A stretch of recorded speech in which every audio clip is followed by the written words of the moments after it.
2008ರ ಸೇಡನ್ನು ತೀರಿಸಿಕೊಂಡ RCB, KKR ವಿರುದ್ಧ 1000 ರನ್ನುಗಳನ್ನು complete ಮಾಡಿದ ವಿರಾಟ್ ಕೊಹ್ಲಿ ಇನ್ನು ಯಾವ ತಂಡಗಳೊಡನೆ 1000 ರನ್ನುಗಳನ್ನು ಕಂಪ್ಲೀಟ್ ಮಾಡಿದ್ದಾರೆ ಅಂತ ನೋಡೋದಾದ್ರೆ ಟಿ20 ಇತಿಹಾಸದಲ್ಲೇ 400 ಪಂದ್ಯಗಳನ್ನಾಡಿದ ವಿರಾಟ್ ಕೊಹ್ಲಿ ಇವರು ಮೂರನೇದವರು ಆಗ್ತಾರೆ. ಇನ್ನು ಇಬ್ಬರು ಯಾರು? 6 ಉದ್ಘಾಟನಾ ಪಂದ್ಯವನ್ನಾಡಿದ ಆರ್‌ಸಿಬಿ ಕೇವಲ 2 ಪಂದ್ಯಗಳನ್ನು ಗೆದ್ದು ಬೀಗಿದೆ. ಅದು ಇಂದು ನಡೆದದ್ದು, ಇನ್ನೊಂದು ಯಾವಾಗ ನಡೆದದ್ದು ಅಂತ ನಾವೀಗ ನೋಡೋಣ. ಸ್ನೇಹಿತರೆ, ನಾವು ಇವತ್ತು ಪಂದ್ಯದ ಹೈಲೈಟ್ಸ್ಗಳನ್ನು ನೋಡೋದು ಬೇಡ. ನಾವು ಇವತ್ತು ದಾಖಲೆಗಳ ಸೃಷ್ಟಿಯಾಗಿ ಯಾವ ದಾಖಲೆಗಳ ಸೃಷ್ಟಿಯಾದವು, ಯಾವ ದಾಖಲೆಗಳು ಮುರಿದು ಅಷ್ಟನ್ನೇ ನೋಡೋಕೆ ಹೋಗೋಣ ಸ್ನೇಹಿತರೆ. ಹೈಲೈಟ್ಸ್ಗಳು ಬೇಡ. ಇಷ್ಟು ರನ್ ಹೊಡೆದ್ರು, ಇಷ್ಟಿಂತರ ಗೆದ್ದರು ಅಂತ ಹೇಳ್ಕೊಂಡು ನೋಡೋದು ಬೇಡ.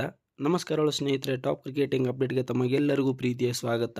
ಇನ್ನು ಯಾರೆಲ್ಲ ನಮ್ಮ ಚಾನಲ್ನ ಸಬ್ಸ್ಕ್ರೈಬ್ ಮಾಡ್ಕೊಂಡಿಲ್ಲ, ಬೇಗ ಸಬ್ಸ್ಕ್ರೈಬ್ ಮಾಡ್ಕೊಳ್ಳಿ. ಅದೇ ರೀತಿಯಾಗಿ ಬೆಲ್ ಗಂಟೆಯನ್ನು ಹೊಡ್ರಿ ಅಂತ ಹೇಳ್ಕೊಂಡು ಇವತ್ತಿಗೆ ನ್ಯೂಸ್ಗೆ ಹೋಗೋಣ ಸ್ನೇಹಿತರೆ. ನಿನ್ನೆ ನಡೆದ ಪಂದ್ಯದಲ್ಲಿ ಆರ್‌ಸಿಬಿ ಭರ್ಜರಿಯಾಗಿ ಗೆದ್ದು ಬೀಗೈತಿ, ನಮಗೆಲ್ಲರಿಗೂ ಗೊತ್ತೈತಿ. ಇದು ಆದ ನಂತರ ಸ್ನೇಹಿತರೆ 2008ರಲ್ಲಿ ಕೂಡ ಉದ್ಘಾಟನೆ ಪಂದ್ಯ ಆರ್‌ಸಿಬಿ ಮತ್ತು ಕೆಕೆಆರ್ಗಳ ಮಧ್ಯೆ ಇತ್ತು ಸ್ನೇಹಿತರೆ. ಆ ಪಂದ್ಯದಲ್ಲಿ ನಾವು ಸೋತೋಗಿದ್ದೀವಿ. ಅದು ಆದ ನಂತರ ಈಗ ಆ ಸೇಡನ್ನು ಉದ್ಘಾಟನಾ ಪಂದ್ಯದಲ್ಲೇ ನಾವು ತೀರಿಸ್ಕೊಂಡ್ಬಿಟ್ಟಿದ್ದೀವಿ ಸ್ನೇಹಿತರೆ. 2008ರಲ್ಲಿ ಉದ್ಘಾಟನಾ ಪಂದ್ಯದಲ್ಲಿ ನಾವೀಗ ಸೇಡನ್ನು ತೀರಿಸ್ಕೊಂಡಿದ್ದೀವಿ ಸ್ನೇಹಿತರೆ. ಇದಕ್ಕಾಗಿ ನಿಮ್ಮ ಅನಿಸಿಕೆ ಏನು ಅಂತ ಹೇಳಿ ಕಮೆಂಟ್ ಮಾಡಿ. ಇನ್ನು ಇದು ಆದ ನಂತರ ಯಾವ ಪಂದ್ಯದ ಉದ್ಘಾಟನಾ ಪಂದ್ಯದಲ್ಲಿ ಆರ್‌ಸಿಬಿ ಆಟವನ್ನು ಆಡಿದೆ, ಯಾವುದರಲ್ಲಿ ಗೆದ್ದಿದೆ, ಯಾವುದರಲ್ಲಿ ಸೋತಿದೆ ಅಂತ ಹೇಳಿ ನಾವೀಗ ನೋಡೋದಾದ್ರೆ ಮೊಟ್ಟ ಮೊದಲನೇದಾಗಿ 2008ರಲ್ಲಿ ಏನು IPL ಸ್ಟಾರ್ಟ್ ಆಯ್ತಲ್ಲ, ಅವತ್ತು ಫಸ್ಟ್ನೇ ಮ್ಯಾಚ್ ನಮ್ಮ ಆರ್‌ಸಿಬಿದು ಇತ್ತು ಸ್ನೇಹಿತರೆ. ಅದು ಕೂಡ ಆರ್‌ಸಿಬಿ ಮತ್ತು ಕೆಕೆಆರ್ಗಳ ಮಧ್ಯೆ ಇತ್ತು. ಅಂದು ಕೆಕೆಆರ್ ಗೆದ್ದು ಬೀಗಿತ್ತು ಸ್ನೇಹಿತರೆ. ಇಂದು ನಮ್ಮ ಆರ್‌ಸಿಬಿ ಗೆದ್ದು ಬೀಗೈತೆ. 2008ರಲ್ಲಿ ಮೊದಲನೇ ಮ್ಯಾಚ್, 2017ರಲ್ಲಿ ಎರಡನೇ ಮ್ಯಾಚ್ ಸ್ನೇಹಿತರೆ. 2017ರಲ್ಲಿ ಅದು SRH ವಿರುದ್ಧ, ಅಂದರೆ 2016ರಲ್ಲಿ ಫೈನಲ್ ಇವು ಎರಡು ಆಡಿದ್ದಲ್ಲ. ಅದು ಆದ ನಂತರ 2017ರಲ್ಲಿ ಎರಡಕ್ಕೂ ಫೈನಲ್ ಆಡಿಸಿದ್ರು. ಬಟ್ ಅಲ್ಲಿ ಕೂಡ ನಾವು SRH ವಿರುದ್ಧ ಸೋತೀವಿ ಸ್ನೇಹಿತರೆ 2017ರಲ್ಲಿ ಎರಡನೇ ಮ್ಯಾಚ್. ಇನ್ನು ಮೂರನೇದು 2019ರಲ್ಲಿ CSK ವಿರುದ್ಧ, ಅಲ್ಲಿ ನಾವು ಸೋತೋದ್ವಿ. ಇದು ಮೂರನೇ ಮ್ಯಾಚ್. ಇನ್ನು ನಾಲ್ಕನೇ ಮ್ಯಾಚ್ 2021ರಲ್ಲಿ ಅದು ಮುಂಬೈ ಇಂಡಿಯನ್ಸ್ ವಿರುದ್ಧ ಸ್ನೇಹಿತರೆ. ಅಲ್ಲಿ ಗೆದ್ದು ಬೀಗಿದೆ. ಇನ್ನು ಮೊದಲನೇ ಮ್ಯಾಚ್ ಉದ್ಘಾಟನಾ ಪಂದ್ಯದಲ್ಲಿ ಗೆದ್ದು ಬೀಗಿದ್ದು ಮುಂಬೈ ಇಂಡಿಯನ್ಸ್ ವಿರುದ್ಧ, ಅದು 2021ರಲ್ಲಿ ಸ್ನೇಹಿತರೆ. ಇನ್ನು ಅದು ಆದ ನಂತರ 2024ರಲ್ಲಿ ಮತ್ತೆ CSK ವಿರುದ್ಧ ಆಡಿದ್ವಿ. ಅಲ್ಲಿ ಕೂಡ ಸೋತೋದ್ವಿ, ನಾವು ನೋಡಿರ್ಬೋದು. ಬಟ್ ಫೈನಲ್ನಲ್ಲಿ ನಾವು ಸೋಲಿಸಿ ಹೊರ ಹಾಕಿದ್ವಿ ಅವ್ರನ್ನ. ಅದು ಬೇಡ, ಉದ್ಘಾಟನಾ ಪಂದ್ಯದ ಬಗ್ಗೆ ಮಾತಾಡೋಣ. ಇನ್ನು 2025ರಲ್ಲಿ ನಿನ್ನೆ ನಡೆದ ಪಂದ್ಯದಲ್ಲಿ 2008ರ ಸೇಡನ್ನು ತೀರಿಸಿಕೊಂಡು ನಾವು ಗೆದ್ದು ಬೀಗಿದ್ದೇವೆ. ಈಗ ಉದ್ಘಾಟನಾ ಪಂದ್ಯದಲ್ಲಿ 2 ವಿನ್ಗಳನ್ನು ನಾವೀಗ ಹೊಂದಿದ್ವಿ ಸ್ನೇಹಿತರೆ.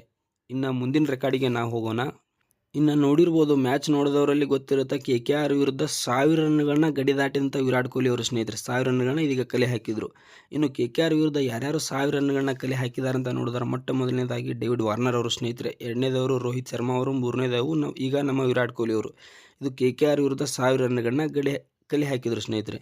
ಇನ್ನು 1000 ರನ್ನುಗಳನ್ನ ಯಾವ ತಂಡಗಳ ಬೇರೆ ತಂಡಗಳ ವಿರುದ್ಧ ಯಾರ್ಯಾರು ಕಲೆ ಹಾಕಿದ್ದಾರೆ, ಅತಿ ಹೆಚ್ಚು ರನ್ನುಗಳನ್ನ ಅಂತ ನಾವೀಗ ನೋಡೋದಾದ್ರೆ, ಈಗ 1000ಕ್ಕಿಂತ ಹೆಚ್ಚು ರನ್ನುಗಳನ್ನ ಯಾರ್ಯಾರು ಕಲೆ ಹಾಕಿದರು. ಮೊಟ್ಟ ಮೊದಲನೇದಾಗಿ ನಮ್ಮ ವಿರಾಟ್ ಕೊಹ್ಲಿ ಅವರ ಸ್ನೇಹಿತರೆ. ಟೋಟಲ್ ಆಗಿ ನಾಲ್ಕು ತಂಡಗಳ ವಿರುದ್ಧ ಇದ್ದಾರೆ. ವಿರಾಟ್ ಕೊಹ್ಲಿ ಅವರು CSK ಮತ್ತು ಡೆಲ್ಲಿ, KKR, ಪಂಜಾಬ್ ಮತ್ತು 4 ತಂಡಗಳ ವಿರುದ್ಧ 1000 ರನ್ನುಗಳನ್ನ ಕಂಪ್ಲೀಟ್ ಮಾಡಿದ್ದಾರೆ ಸ್ನೇಹಿತರೆ. ಇವರು ಟಾಪಲ್ಲಿ ಬರ್ತಾರೆ ಸ್ನೇಹಿತರೆ. ಇನ್ನು ಎರಡನೇದವರು ಡೇವಿಡ್ ವಾರ್ನರ್ ಅವರು ಸ್ನೇಹಿತರೆ. ಇವರು 2 ತಂಡಗಳ ವಿರುದ್ಧ ಅಷ್ಟೇ 1000 ರನ್ನುಗಳನ್ನ ಕಲೆ ಹಾಕಿದ್ದಾರೆ. ಒಂದು KKR, ಇನ್ನೊಂದು ಪಂಜಾಬ್. 2 ತಂಡಗಳ ವಿರುದ್ಧ ಇವರು 1000 ರನ್ನುಗಳನ್ನ ಗಡಿ ದಾಟಿದ್ದಾರೆ.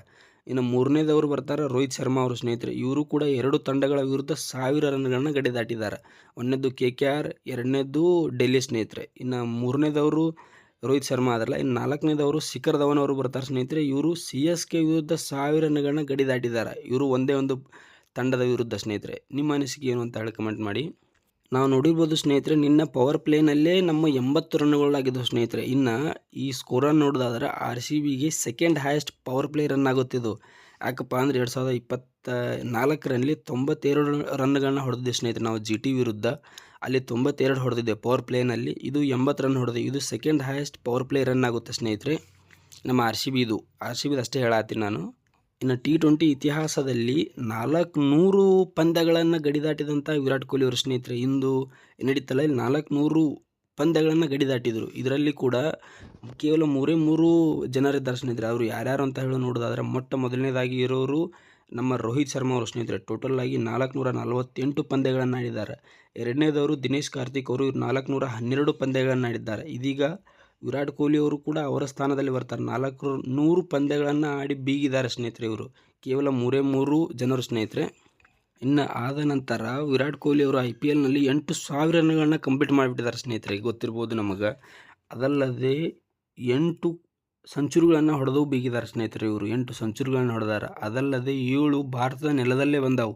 ಅಂದರೆ ಈಗ ದುಬೈನಲ್ಲಿ ಅಲ್ಲಿ ಇಲ್ಲಿ ಏನು IPL ಮೊದಲೇನು ಆಡಿದಾರಲ್ಲ, ಅದಕ್ಕಾಗಿ 7 ಸೆಂಚುರಿಗಳು ಭಾರತೀಯ ನೆಲದಲ್ಲೇ ಬಂದವು ಸ್ನೇಹಿತರೆ. ಇನ್ನು ಅತಿ ಹೆಚ್ಚು ಬಾಲ್ ಉಳಿದದ್ದಲ್ಲ, ಅದು ಚೇಜಿಂಗ್ನಲ್ಲಿ ಅದು 175 ಇರ್ಬೋದು, ಅದಕ್ಕಿಂತ ಹೆಚ್ಚು RCBದು ಅಷ್ಟೇ ಹೇಳತ್ತೀನಿ. ಇದು ಟಾಪ್ 2 ಅಲ್ಲಿ ಆಗುತ್ತೆ ಸ್ನೇಹಿತರೆ. ಈಗ ನಿನ್ನೆ ಉದಾಹರಣೆಗೆ ಹೇಳೋದಾದ್ರೆ, ನಿನ್ನೆ 22 ಬಾಲ್ಗಳನ್ನು ಇರೋಕ್ಕಿಂತ ಮುಂಚೆ ನಾವು ಗೆದ್ದು ಬಿಗಿದೇವಲ್ಲ, ನಿನ್ನೆ 22 ಬಾಲ್ಗಳು ಇನ್ನೂ ಬಾಕಿ ಇದ್ದು. ಇನ್ನು ಇದು ಎರಡನೇ ಆಗುತ್ತೆ ಸ್ನೇಹಿತರೆ. ಇನ್ನು ಮೊಟ್ಟ ಮೊದಲನೇದಾಗಿ 24 ಬಾಲ್ಗಳು ಉಳಿಸಿದ್ದೇವೆ ಸ್ನೇಹಿತರೆ ನಾವು, ಅದು GT ವಿರುದ್ಧ 2024ರಲ್ಲಿ. ಇದೀಗ ಇದು ಟಾಪಲ್ಲಿ ಐತಲ್ಲ, ಈಗ ಎರಡನೇ ಸ್ಥಾನದಲ್ಲಿ 22 ಬಾಲ್ಗಳನ್ನು ಉಳಿಸಿದ್ದೀವಿ ನಾವು KKR ವಿರುದ್ಧ. ಡಿಸ್ಕ್ರಿಪ್ಷನಲ್ಲಿ ಒಂದಿಷ್ಟು ಲಿಂಕ್ಗಳನ್ನು ಕೊಟ್ಟಿರ್ತೀನಿ ಸ್ನೇಹಿತರೆ. ಸುನಿಲ್ ನಾರಾಯಣ್ ಅವರು ಔಟ್ ಆದರೂ ಯಾಕೆ ಔಟ್ ಕೊಡಲಿಲ್ಲ, ಮತ್ತು ಭುವನೇಶ್ವರ್ ಕುಮಾರ್ ಅವರು ಯಾಕೆ ಆಡಲಿಲ್ಲ, ಸುನಿಲ್ ನಾರಾಯಣ್ ಅವರು ಇದು ರೂಲ್ಸ್ ಏನು ಅಂತ ಹೇಳ್ಕೊಂಡು ನಾನೀಗ ಡಿಸ್ಕ್ರಿಪ್ಷನಲ್ಲಿ ಲಿಂಕನ್ನು ಕೊಟ್ಟು ಅದ್ರ ಬಗ್ಗೆ ಎಕ್ಸ್ಪ್ಲೇನ್ ಮಾಡಿ ಸ್ನೇಹಿತರೆ, ಅಲ್ಲಿ ಹೋಗಿ ನೋಡಿ ಸ್ನೇಹಿತರೆ. ಇದಾಗಿತ್ತು ಇವತ್ತಿನ ನ್ಯೂಸ್. ನಿಮ್ಮ ಅನಿಸಿಕೆ ಏನು ಅಂತ ಹೇಳಿ ಕಮೆಂಟ್ ಮಾಡಿ. ಮತ್ತೆ ಸಿಗೋಣ.